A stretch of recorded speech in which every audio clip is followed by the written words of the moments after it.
Hi friends, welcome to my channel KVL Prasanna vlogs. ఎలా ఉన్నారండి అందరూ? నేనైతే చాలా బాగున్నానండి. ఈరోజు రసం పొడి ఎలా చేసుకోవాలో మీకు చూపిస్తున్నాను. ధనియాలు ఒక కప్ తీసుకున్నానండి. ఒక కప్పు ఉంది కదండి నా దగ్గర, చూశారు కదండి. ఈ కప్తో నేను ఒక కప్పు ధనియాలు తీసుకున్నాను. అలాగే జీలకర్ర అరకప్పు తీసుకోవాలండి. కొలతలు మాత్రం బాగా అలాగే కరెక్ట్గా వేసుకోండి. మీకు రసం పొడి ప్రిపరేషను కరెక్ట్గా వస్తుంది. ఇలా అన్నీ సపరేట్ తీసి చూపిస్తున్నాను మీకు కొలతల కోసం అనేసి. ఒక కప్పు ధనియాలు తీసుకున్నాం కదండి, అందులోనే బాగా రాళ్ళు అవి లేకుండా చూసి తీసుకోండి నీట్గా. అలాగే జీలకర్ర తీసుకున్నానండి, జీలకర్ర అరకప్పు తీసుకున్నాను. అది సపరేట్గా పక్కన వేసి పెట్టుకుంటున్నాను. ఇవన్నీ మనం వేసి పెట్టుకొని ఒక్కొక్కటి విడిగా వేయించుకోవచ్చండి. అందుకని నేను విడివిడిగా మీ కొలతల కోసం చూపిస్తున్నాను. అలాగే మిరియాలు కూడా ఒక అరకప్పు వేసుకోవాలండి. నెక్స్ట్ మనము మెంతులు తీసుకోవాలండి. మెంతులు ఏం అక్కర్లేదు ఎక్కువ, మనకి ఒక చిటికెడన్నా ఒక హాఫ్ స్పూన్ అన్నా తీసుకోవాలి. అంటే ఆవాలండి, పచ్చి ఆవాలే మనం వేయించుకుంటాం కాబట్టి అన్నీ సపరేట్ వేసి చూపిస్తున్నాను మీకోసము. ఆవాలు ఒక చిటికెడు తీసుకుందామండి, హాఫ్ స్పూన్ లేకపోతే. ఇవన్నీ మనము విడివిడిగా వేయించి మళ్ళీ పొడి చేసి పెట్టుకోవాలండి. నెక్స్ట్ కందిపప్పు తీసుకుందామండి. కందిపప్పు అరకప్పు తీసుకోవాలి, చూసారు కదండి. నెక్స్ట్ ఇప్పుడు ధనియాలు మనము బాగా పచ్చివాసన పోయేంత వరకు సిమ్లో పెట్టి వేయించుకోవాలండి. సిమ్లో పెట్టి బాగా వేయించుకుంటున్నాను నేనైతేను. దీన్ని కొంతమంది ఆయిల్ చిటికెడు వేసుకొని వేయించుకోవచ్చు. మనం ఆయిల్ వేసి వేయించుకుంటే మనకి దాంట్లో తొందరగా చెడిపోతుందండి. అందుకని మనము ఆయిల్ లేకుండానే వేయించుకోవాలి. ఆయిల్ లేకుండా మనము వేయించుకుందామండి. బాగా వేగాక సిమ్లో పెట్టి వేయించుకుంటే మనకి కలర్ కూడా చేంజ్ అవ్వదండి. లేకపోతే హైలో పెట్టి వేయించుకుంటే నల్లగా మాడిపోయి రసం పొడి కూడా మనకి నల్లగా వస్తుందండి. కాబట్టి ఇలా సిమ్లో పెట్టి వేయించుకుంటే బాగా టేస్ట్ కూడా బాగుంటుందండి. లేకపోతే చేదు వచ్చేస్తుంది రసం పొడి కూడాను. నేనైతే ఒక కప్తోనే ధనియాలు తీసుకున్నాను. మీకు ఇంకా 2 కప్పులు ధనియాలు తీసుకొని కూడా చేసుకోవచ్చు. అప్పుడు మనం మెంతులు, నెక్స్ట్ కందిపప్పు అవి కూడా కొలత పెంచుకోవాలండి. నేనైతే మీకు ఈజీగా ఉంటుందని కప్తో చూపిస్తున్నాను.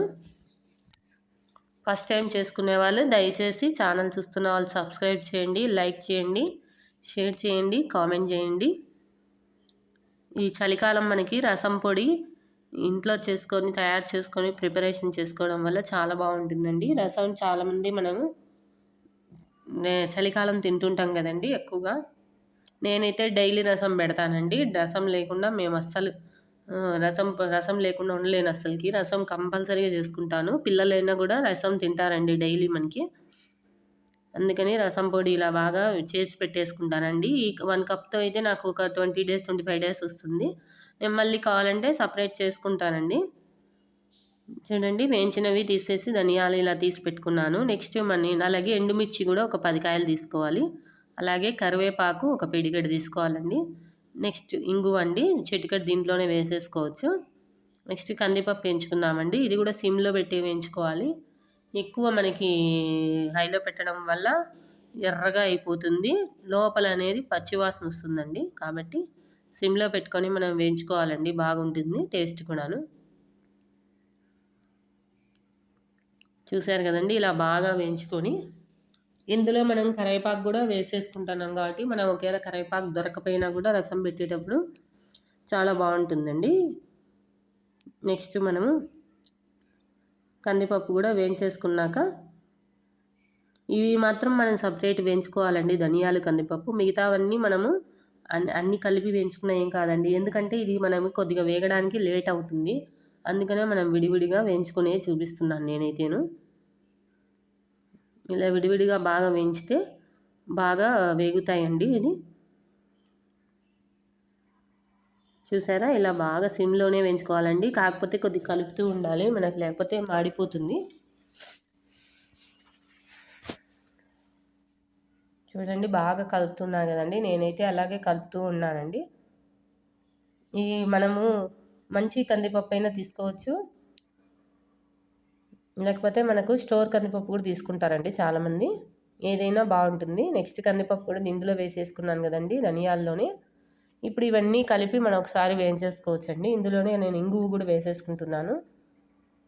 టేస్టీగా ఉంటుందండి మనకి ఇలా చేసుకోవడం వల్ల. నెక్స్ట్ ఇవన్నీ కలిపి కూడా ఒకసారి వేయించేసుకుంటున్నానండి నేను. మనకి ఎండుమిర్చి మనం వేసేటప్పుడు కొంతమందికి ఘాటు వస్తుంది, పడదు వేయించడానికి అంటారు కదండి. దానికి ఒక చిట్కా ఉందండి. ఏంటంటే ఎండుమిర్చి మనం వేయించేటప్పుడు ఒక చిటికెడు ఆయిల్ వేసుకుంటే మనకు బాగా ఘాటు అనేది రాకుండా ఉంటుందండి. నాకైతే అలాంటివి ఏం లేవు కాబట్టి నేను ఎండుమిర్చి అలాగే వేయించేసుకుంటున్నాను. మీకు కావాలంటే ఒక చిటికెడు ఆయిల్ వేసుకొని వేయించుకోవచ్చండి, బాగుంటుంది. మిరియాలు, జీలకర్ర మనకి తొందరగా వేగిపోతాయండి కాబట్టి మాడకుండా చిన్నగా వేయించుకోవాలి. మాడితే మనకు టేస్ట్ అనేది, రసం పొడి టేస్ట్ అనేది చెడిపోతుంది, టేస్ట్ కూడా మారిపోతుందండి. కాబట్టి ఇలా సిమ్లో పెట్టి వేయించుకుంటేనే టేస్ట్ చాలా బాగుంటుంది.